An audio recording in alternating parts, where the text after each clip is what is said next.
예, 지난주 급락을 만회한 후 오늘 강한 반등이 나오고 있습니다만 또 시장은 고민들도 또 없지는 않은 것 같아요. 오늘은 이제 주 초반 전략 세우겠습니다. 메가사이클로 시장의 트렌드들 분석하고 전략 세우는 시간으로 마련했는데요. 퍼스트 프라임 리서치 이동근 대표님 함께합니다. 어서 오십시오. 네, 안녕하십니까. 네. 말씀드린 것처럼 시장은 강하면서도 고민 좀 있다고 말씀드렸는데 저희가 주제를 가지고 이야기를 하도록 할게요. 첫 번째 주제는요. 네, 그러게 이렇게 냉탕과 온탕을 오가는 증시, 변동성이 또 레벨이 높으니까 상당히 커졌잖아요. 참 투자는 어려운데 일단 11월 남은 증시 향방은 어떻게 보세요? 사실 이제 말씀하신 대로 코스피 지수가 이제 4,000선 위에서 움직이다 보니까 상대적으로 그 아래에 있을 때보다 확실히 변동폭이 높아지고 있는 거죠. 그런데다가 여기다가 지금 이제 시장을 놓고 봤을 때 뭐 금리 인하의 불확실성이라든가 그리고 이제 AI 버블론이 최근에 좀 이제 부각이 되고 있고 이러한 어떤 시장의 전반적인 환경이 좀 비우호적입니다. 그래서 사실은 굉장히 뭔가 악재에 대해서 좀 민감하게 반응을 하는 그런 흐름들이 좀 나타나고 있고요. 결국 이렇게 시장 변동성이 좀 확대가 되는 국면에서 그래도 국내 증시에서 오늘 좀 상대적으로 긍정적인 얘기들이 좀 나온 것이 주말 동안에 이제 우리나라 대기업들의 어떤 그 투자의 확대라든가 이런 부분들, 예. 그리고 이제 한미 그 무역 협상의 어떤 팩시트가 이제 결정이 났다는 부분들, 그리고 이제 최근에 보면은 어떤 정부의 정책들, 뭐 이제 양도세 관련된 정책이라든가 또는 이제 그 배당 소득세 관련 정책이라든가 이런 부분들에 대한 기대감들, 이런 것들이 결국은 그나마 좀 악재를 완화해주는 어떤 그러한 효과를 지금 가져오고 있다 이렇게 말씀드릴 수가 있을 것 같고요. 결국 이제 오늘 코스피 지수가 다시금 좀 큰 폭의 반등을 보이고 있습니다만은 당분간은 뭐 저는 이 변동성의 흐름들이 조금 더 이어질 수 있지 않겠는가 하는 생각이 들어요. 그리고 이번 주에 이제 가장 중요한 부분이 역시 이제 그 목요일 날 아마 새벽에 반영이 될 텐데, 예. 엔비디아의 실적 발표가 또 있기 때문에 시장이 약간 그런 부분까지 좀 확인하고 가고자 하는 또 그러한 좀 흐름들이 나타날 가능성이 큽니다. 그래서 변동성이 좀 확대되는 과정에서의 어떤 관망 흐름 이런 것들이 좀 이어질 것으로 보여지고요. 그리고 결국은 어떻게 보면 지수보다는 당분간은 종목 쪽에 조금 더 어떻게 보면 관심이 맞춰지는 이러한 흐름들이 이어지지 않겠는가 이렇게 좀 말씀드릴 수가 있을 것 같습니다. 네. 그래도 우리 시장이 강하죠. 강한 강세 흐름 속에 있는데 몇 가지 좀 부담되는 요인이라고 하면 대내적으로는 이 높은 환율 잘 떨어지지 않고요. 외국인 매도. 오늘은 외국인이 순매수로 좀 나오긴 합니다만 지난주물에도 역대급으로 매도했잖아요. 외국인들의 스탠스는 어떻게 보세요? 네. 사실 이제 원달러 환율이 지금 그런 얘기들 많이 하잖아요. 이제 1,450원대가 뉴노멀이다. 사실 올해 지금까지의 그 상황을 보면은 올해 전체 거래 기준으로 봤을 때 4분의 1이 1,450원을 넘어섰었어요. 그러니까 이것만 놓고 보더라도 이제는 어느 정도 상방을 좀 열어놔야 되는 이제 그러한 상황이 아닌가라는 생각이 들고요.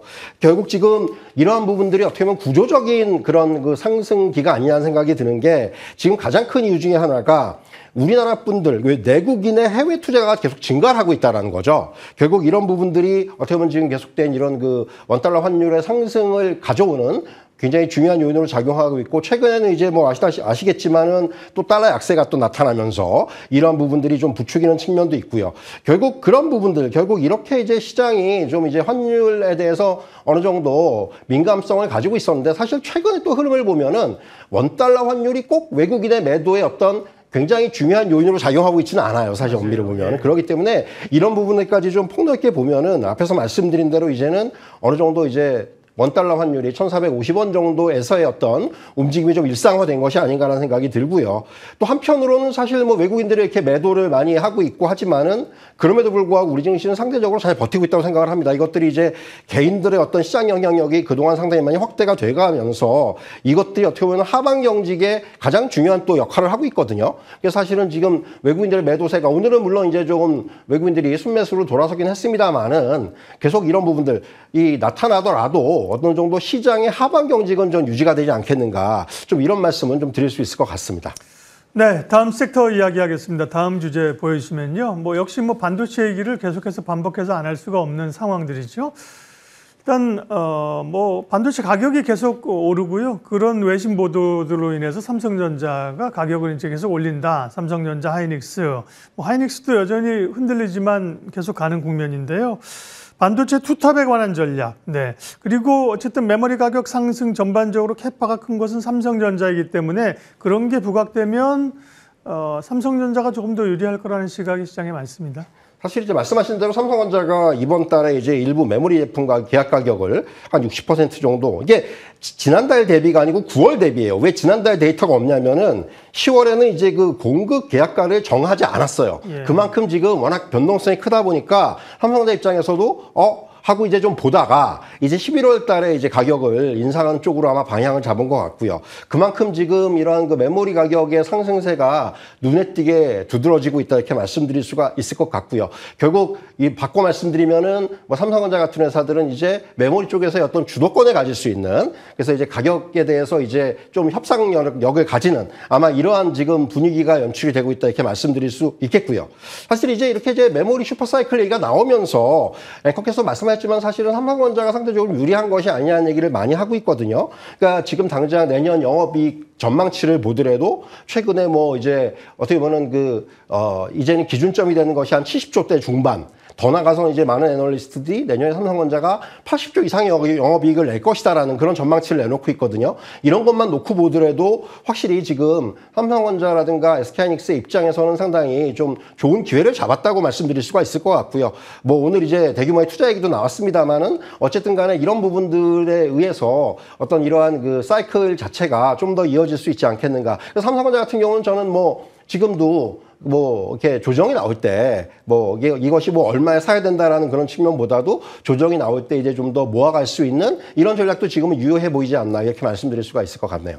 예전에는 뭐 우리가 주지에서 사실 삼성전자가 탑이었고 뒤를 하이닉스가 쫓아왔는데 이제는 SK하이닉스가 중심에 있고 삼성전자가 약간 턴어라운드하는, 그렇죠. 그러니까 이런 쪽으로 관심이 모아지고 있는 거예요. 예. 둘 다 좋죠. 그리고 반도체가 없으면 얘기가 안 되는 투탑에 하나든 소부장이든 가지고 가야 시장과 동참할 수 있는 거고요. 소부장 얘기하기 전에 이제 말씀하셨지만 엔비디아 실적이 현지 시간 19일, 우리 시간으로 20일 목요일이에요. 엔비디아는 실적이 예상치보다 나빴던 적이 한 번도 없기 때문에 실적 자체는 쇼크가 없을 텐데 시장이 어떻게 반응하느냐, 그렇죠. 그죠? 이걸 예측하기가 참 어려워요, 그죠? 이게 이제 엔비디아에 대한 부담이 굉장히 커져 있다라는 말씀을 드릴 수가 있을 것 같은데, 이전에도 사실은 엔비디아가 분명히 실적이 잘 나왔음에도 불구하고 시장은 그것을 좀 이제 부정적으로 받아들인 경우들이 많았어요. 근데 요번에는 사실은 엔비디아가 정말 실적이 조금이라도 삐끗하면 시장이 이것을 굉장히 심각하게 받아들일 수가 있기 그렇겠죠. 때문에 엔비디아에 지금 가해지는 부담이 그만큼 커졌다고 말씀드릴 수가 있겠고요. 시장의 관심 자체는 지금 어닝 서프라이즈가 중요한 게 아니고 마진의 개선이라든가 또는 매출의 성장률이라든가 이런 부분들이 굉장히 집중을 할 겁니다. 또 여기 덧붙여서 데이터 센터의 매출이 어떻게 지금 전망이 될 것이냐, 그리고 AI 버블 논란이 지금 부각되고 있는데 이거에 대해서 무슨 입장을 내놓을 것인지, 그러니까 결국은 실적보다도 그 이후에 나올 수 있는 어떤 컨퍼런스 콜에서의 얘기들이라든가 또는 젠슨 왕의 어떤 커멘트라든가 이런 부분들에 굉장히 주목을 할 거예요. 그래서 지금 화면에 나오고 있습니다만은 뭐 향후의 어떤 출하량, 뭐 이익률 이런 부분들에 대해서 굉장히 이번에 시장이 좀 심각하게 중요하게 받아들이지 않겠는가, 이렇게 말씀드릴 수가 있겠고요. 뭐 사실은 지금 어떻게 결론이 날지는 좀 지켜봐야 되겠습니다만은 저는 어쨌든 간에 이번에 지금 엔비디아에 대한 기대가 워낙 크기 때문에 그 부분은 어느 정도는 엔비디아가 좀 충족을 시켜줄 수 있지 않겠는가. 그리고 무엇보다도 향후의 어떤 AI 시장의 성장에 대해서는 지금 계속해서 일관적으로 긍정적인 톤을 유지하고 있기 때문에 그 부분이 다시 확인이 된다면은 시장은 조금이라도 긍정적인 어떤 그런 결과로 받아들이지 않겠는가라는 그런 말씀을 좀 드릴 수가 있을 것 같습니다. 네, 엔비디아가 이제 구원투수로 올라와서 160kg짜리 직구를 좀 팍팍 찍어주기를 기대하는 건데, 그러니까요, 변동성이 좀 있는 흐름들이고요.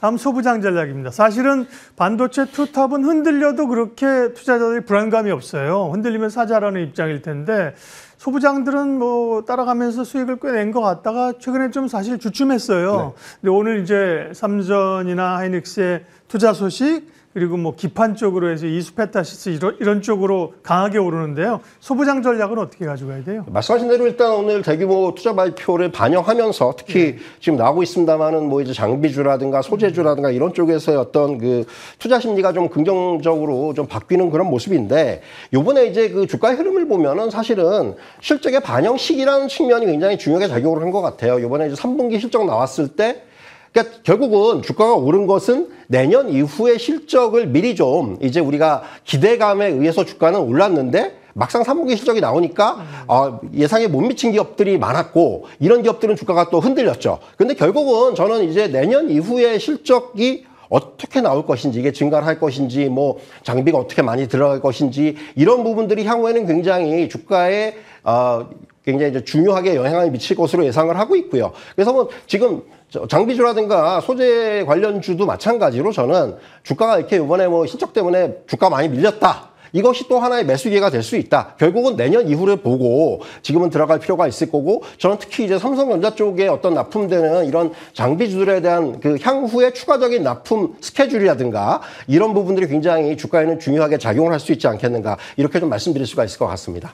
반도체 소부장까지 전략 살펴봤고요. 또 시장에서 오늘 궁금한 섹터가 하나 있어요. 여러 개 있죠. 여러 개 있는데 특히 궁금한 게 바이오가 지난주까지 정말 엄청 잘 가다가 조금 주춤합니다. 네. 쉬는 듯한 모양새를 가서 이게 뭐 단기적으로 많이 올라와서 좀 숨고르기를 하고 가는 건지, 아니면 순환 매세이클이 일단락이 좀 되는 건지, 이런 고민들이 있는 건데요. 네. 반도체 시각은 어떠세요? 네. 사실 이제 뭐 저는 결론부터 말씀드리면 좀 약간 쉬어갈 수 있는 구간이다. 왜냐하면 일단 첫 번째는 많이 오르기도 했었고, 네. 두 번째는 오늘 같은 경우는 사실 반도체라든가 이런 쪽으로의 수급이 좀 쏠리고 있지 않습니까? 그래서 상대적으로 바이오가 시연이라든가 이런 부분들을 소화하고 가는 과정이다. 저는 이렇게 말씀드릴 수 있겠고, 예. 그런 가운데서 그 안에서 순환매가 나타나고 있어요. 뭐 한올바이오파마라든가 뭐 보르노이라든가 또 이런 종목들은 오르고 있기 때문에 이런 흐름들이 아직까지 바이오가 완전히 뭐 여기서 끝났다라고 얘기하기는 어렵고요. 그러니까 지난주 같은 경우는 메세라 이슈, 또 이제 뭐 ABL 바이오 이슈 이런 것 때문에 주가가 전반적으로 올랐는데, 저는 못 받아도 가장 주목을 하는 것이 한미약품이라든가 ABL 바이오 같은 종목들이 신고가를 경신했다라는 거예요. 어떻게 보면 시장에서 다시 중심으로 나설 수 있는 종목들, 그리고 그렇게 안 움직이던 셀트리온도 주가 상승폭이 나타났다라는 거죠. 결국 이런 거를 보면은 지금 전반적으로 바이오의 업종에 대한 긍정적인 시각들이 이제는 좀 확산이 되고 있다, 이렇게 말씀드릴 수가 있겠고요. 무엇보다도 향후에 가장 눈여겨봐야 되는 부분들은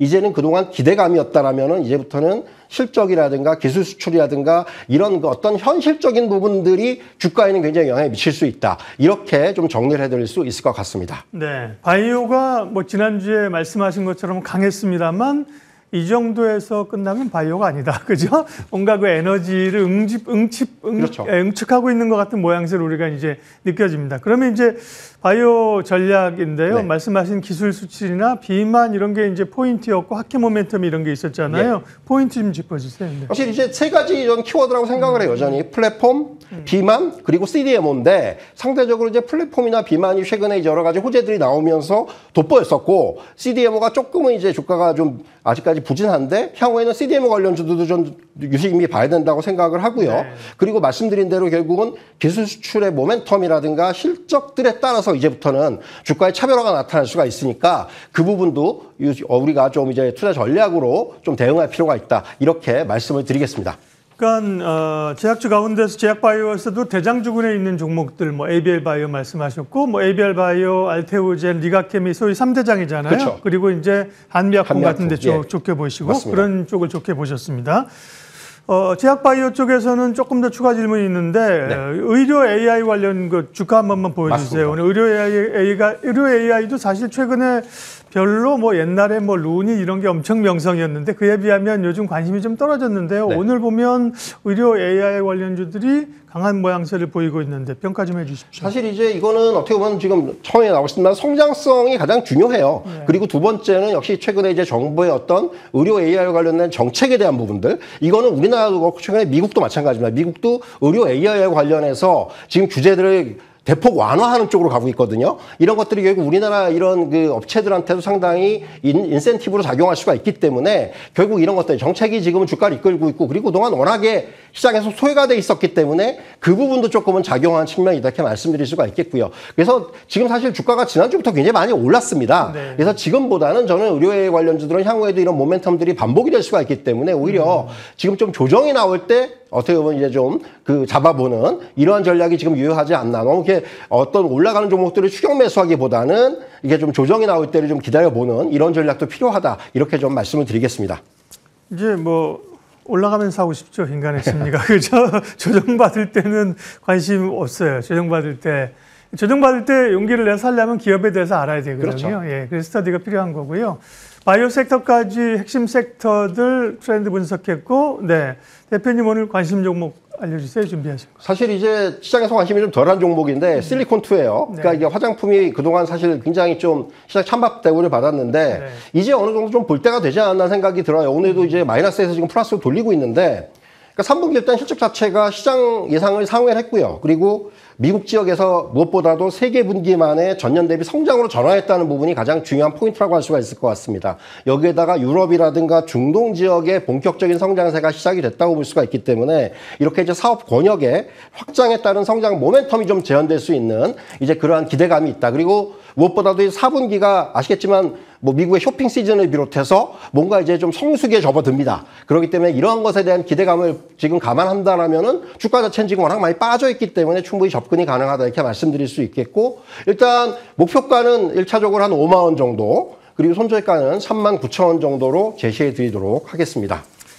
실적이 뭐 나쁜 게 아니거든요. 근데 이제 기대치보다 조금 미스나면 뭐 화장품 같은 경우 낙폭이 굉장히 컸어요. 시장에 관심을 못 받고 있기 때문인데 화장품도 말씀하신 것처럼 뭔가 좀 부각될 수 있는 그런 타이밍이 온 거죠. 네. 내일 스페셜리스트 잠깐 예고하고 마치겠습니다. 한미 소위 팩트시트라고 하는 한미 간의 무역협정에 따른 이제 그 결과물들이 나왔는데요. 그리고 이제 뭐 반도체 투자 얘기도 있었고 조선주들은 관련해서 어떻게 움직이는 건지 포인트가 뭔지 내일 신영증권 엄경화 위원과 함께 조서주 분석하겠습니다. 네, 오늘 트렌드 분석은 퍼스트 프라임 리서치 이동근 대표님과 함께 종목 이야기까지 살펴봤습니다. 고맙습니다.